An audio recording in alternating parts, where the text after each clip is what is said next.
Оставаме на тема кино. В конкретни случаи филмът "Случая Тесла" на Андрей Хадживасилев, част от София Филм Фест в специалната селекция. Той е тук при нас заедно с актрисата Рая Георгиева. Добре дошли. Здравейте. Привет. Много се радвам. Това е изцяло деца вика младежката насоченост на София Филм Фест, където вие имате дейно участие. Направо това е новина. Две новини, хубави за българските зрители. Най-сетне имаме български детски игрален филм, такъв какъвто нямаме от много време и какъвто децата наистина заслужават. С много деца, с много приключения, такива каквито аз съм гледал, вие сте гледали и нашите родители са гледали. И втората новина е, че тази година на София Филм Фест има специална селекция, специална програма София Филм Фест за деца, на която аз съм селекционер, аз съм и режисьора на "Случая Тесла", с който ще откриеме тази селекция, така че зрителите ще могат да гледат и българско детско игрално кино, и много качествено европейско детско игрално кино на София Филм Фест. Да, не е съвсем да няма. Ето, вие правите детско кино, при това "Случая Кюри" направихте. "Случая Кюри" преди няколко години. Така надяваме се да възобновим една такава традиция, защото е важно да се припознават българските деца в нашата действителност. Български кораб потъва в Бурно море също е в тази посока, така че имаме примери и работа в тази посока, но да кажем няколко думи за програмата, преди да отидем към "Случая Тесла" конкретно. Да, на тази веднага ви казвам, в София Филм Фест за деца имаме общо 6 филма, като "Случая Кюри" и "Случая Тесла" ще открият селекцията тази събота, 18 март от 14:45 в Дом на киното с двойна прожекция специална. Първо ще сме "Кюри" и после "Тесла". Билетите почти са изчерпани, така че хората трябва да побързат. Останали са наистина много малко. Хора, бързайте. Да, това точно така. Всичките ние, нашия екип ще бъде там и на "Случая Кюри", и актьорите и от първия филм, и от "Случая Тесла". Те са поотраснали сигурно от Кюри вече. Ами да, някои доста за женене са вече. Пубертета ги е друснал. Да. Нищо няма лошо. И ще така посрещнем гостите. А всяка събота и неделя продължава програмата с различни други заглавия от различни други европейски страни. Имаме френския филм, имаме от Нидерландия, имаме и една анимация също така. Така че ще предложим така една голяма вариация всяка събота и неделя за най-малките зрители и, разбира се, и за техните родители. Тези филми не са само за децата. Киното е едно такова изживяване и трябва да го споделят посемейно. То е просто жанрово в този смисъл, така че поздравления на добър час на "Случая Тесла". Обръщам се най-сетне към Рая. Всички казват, че с деца най-трудно се работи. То и аз съм работил, не е лесно. Но от ваша гледна точка пък лесно ли се работи с възрастни, да ви питам? Ами не е много лесно. Аз за първи път съм на сцена и за първи път ме снимат. Аз преди не съм ходила на актьорско майсторство и за мен това беше нещо ново, но пък много забавно. Да, останала сте неопетнена, дете се вика, от сцената. И отивате на чисто. Каква беше срещата ви с режисьора? Все едно го няма. Задраскваме го и вие говорите все едно на влизам в едни стълби, в едно тъмно мазе. И ме викат на кастинг. Аз се чуда какво става. Знам ли си думите, аз ги забравям. Притеснявам се, но влизам, виждам Анди вътре и горе се успокоявам. И в първия момент той почва да каже: "Добре, сега разиграйте тази сцена, която съм ви дал да научите." Разиграваме я, правим там каквото правим. И аз, се притеснявам и викам: "Ще ме викнат ли за втори кастинг?" Ани се обажда след една седмица на мама, казва: "Викаме те за втори кастинг." Аз: "Супер, аз мога да влезам в този филм да играя." Да. И Анди и за трети кастинг ме викна, на третия кастинг... Много кастинги, бе, какво е това нещо? На третия кастинг ми каза, че вече е събрани екипа, всички главни роли, и ни каза, че ние сме избрани за главните роли и за тези, които ще участват във филма. Казвате вие, кои са другите ваши колеги? Други мои колеги са... Които са ви симпатични, тия, които не са ви симпатични, няма да ги споменавате. Така ще главните герои Тони и Рая, Мартин и Поли, това са техните имена. Фани, която играе... сега Нора. Рая играе Мила. Ама да, защото вие сте много актьори в филма. Трябва да отбележа, че наистина то не е за филмът е много мащабен. Аз так му го представих идвам преди няколко дена в фестивала FIFM в Монреал, Канада. И така, един от канадските продуценти беше впечатлен. Много скъпо изглежда, много мащабен. Никога не му кажете за колко пари сте го направили. Не, той каза: "Ние в Канада до 2 милиона евро ни е бюджета и не може на такъв филм." И аз така викам: "Добре, много се радвам." И наистина филмът е много мащабен. 31 деца участват в филма, на един лагер в планината, много приключения. Лагер в добрия смисъл на думата, нали? Да.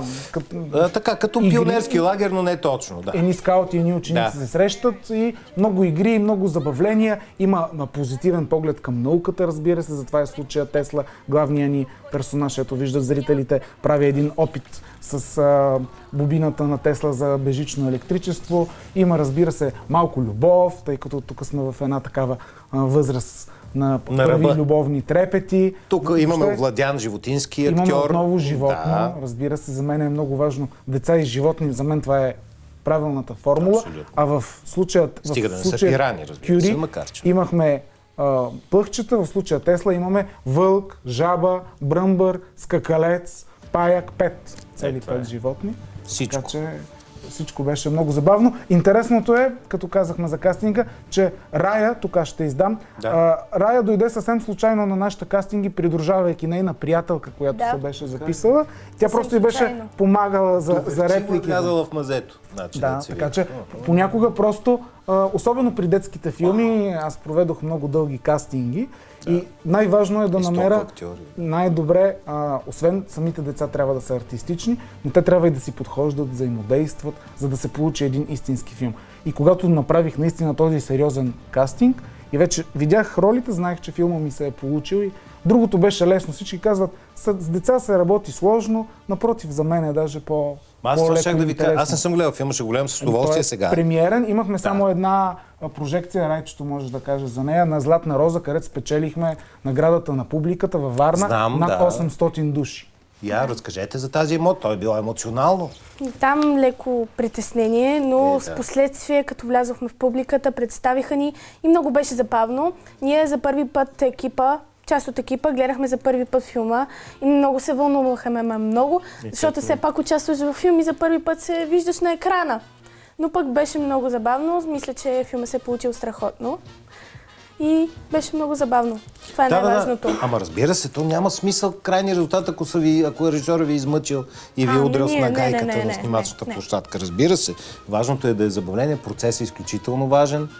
Той е известен с наистина своето разбиране с децата, така казват хората. Аз не съм бил на снимачната площадка, но ето, самия факт, че вие сте се оправили с 31 подрастващи актьори, ако мога така, за мен вече граничи с изполински труд. И то вече, тръгвайки към тинейджърската възраст, даже става малко по-трудно, нали? Имахме и истински любовни трепети, кой кого харесва, нали, вече има отбори, лагери, Мими не ме харесва. Много е специфично. Особено когато пък се отделим, тъй като ние бехме наистина един лагер, снимахме в партньорство с парк Витоша, тук в детския екостационар преди Златните мостове, много красиво място. И ние се бехме отделили и си живеехме заедно около 80 човека, екип и актьори. Беше изключително забавно и хората ще усетят тази емоция, която ние съпреживяхме по време на снимките. Все пак няколко думи за сюжета, според мен е важно, защото заребяваме. Вие си имате една строго научна такава посока, по която вървите, с много чувство за хумор, разбира се, с едни такива естествени приключения, ако мога да съдя по Кюри, защото аз само това съм гледал. В абсолютно същия дух съм запазил и случая Тесла. Двата филма със случая Кюри са свързани тематично, но могат да бъдат гледани самостоятелно, но аз, разбира се, призовавам който е пропуснал случаят Кюри преди това. Ето сега е чудесна възможност на София Филмфест за деца да дойдат да гледат двата заедно на голям екран. Който има деца, които вече стават за този филм, първо ще могат да го гледат. Да, и ние продължаваме с проектите, така че много хора идват и родители, и деца идват при мен на различни прожекции и питат, може ли да се запишем на кастинг? Това е част от моето съпреживяване и среща с публиката. Да, Рая, защото режисьора не ми каза сюжета, но това е хубаво, което каза за Кюри. Я ми разкажете вие за филма, с няколко думи. Няма много да издавам, защото... Не, много. Няма много да издавам, защото е много интересен филм, особено за подрастващите и за малките деца. Мои приятели и за инфантили като мене също, предполагам. Да, разбира се, за възрастни също става. Кино, да. Сюжета се разказва, моята роля играе момиче, което много обича да яде, особено по-сладичко да си похапва. Тя е в класа на Тони, който е главният герой, и тя се възхищава на неговото знание. и иска да му е асистентка и да е най-добра приятелка с нея. Да. Но пък завижда на Рая, която всъщност е най-добра приятелка с Тони. И там нещата... За химикалка тук трябва да направя връзките в това. Вижте какво нещо. Какви драми. И? Деян и Дилян са скаутите и те са помощници на Виктор, който е главатарът скаут. И нашите учители, които е нашата учителка Неда Спасова, която играе в ролята на... Госпожица Ани. Да. И нашия Мартин Гилров, който играе главният скаут. Да. И той ръководства всичко. Браво. И всъщност двете групи ученици и скаути се срещат по идея на своите учители да направят един такъв обмен.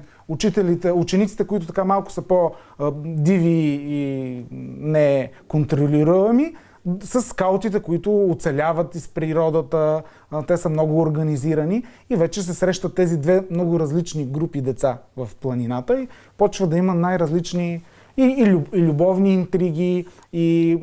междуличностни конфликти, да го наречем. Има тъй наречения вечер на талантите в края на лагера. Всеки ще изяви своя талант. Там се заформя съответно и главната сцена с уреда на Тони, който така може да се случи, може да не стане успешен експеримент. Има нещо като атмосфера от войната Лотхен, от такива неща. И между всичките тези неща не може без лагерен огън и легендата за бродещия върколак тайнствен, който се задава в гората. В тази роля влиза Любен Чаталов със специалното участие на наистина Милия Любен Чаталов, прекрасен актьор. И това и Бродник стана вече той в киното. Само това не беше играл. Много му е интересна ролята. Така наистина тя е много мистична, много така само на моменти се подава, но е много важна за филма, едно много важно присъствие, както с него говорихме по време на реализирането. Браво! Поздравявам ви от сърце.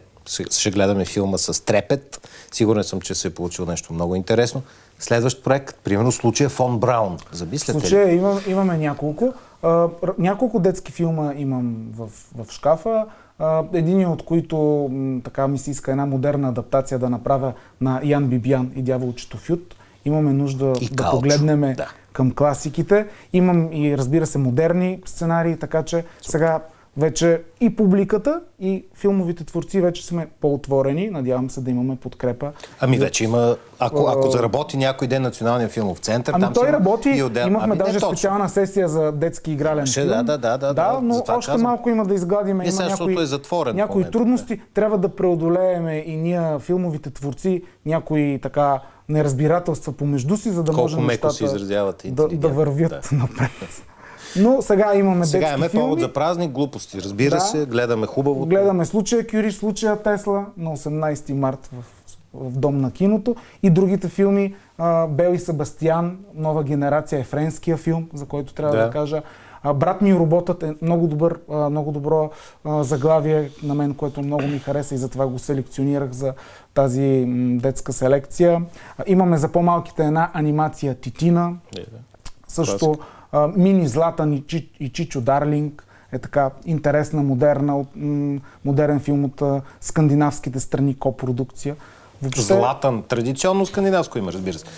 Знам много добре, той е много нашумял, между другото, този филм в Скандинавия. Даже ми го хвалиха приятели. Има много селекции в фестивали. Аз, тъй като хода на детски фестивали и селекцията ми за София Филм Фест за деца е базирана на нея, той беше абсолютно по всички детски фестивали, което е... Щом аз съм го запомнил, дето нямам такава опит в детските. Аз ви желая от сърце на добър час. Случая Тесла, това ни е най-важното. Да живее успешна работа и каним нашите зрители да го гледат. Да. Това е. Благодаря от сърце за гостуването ви.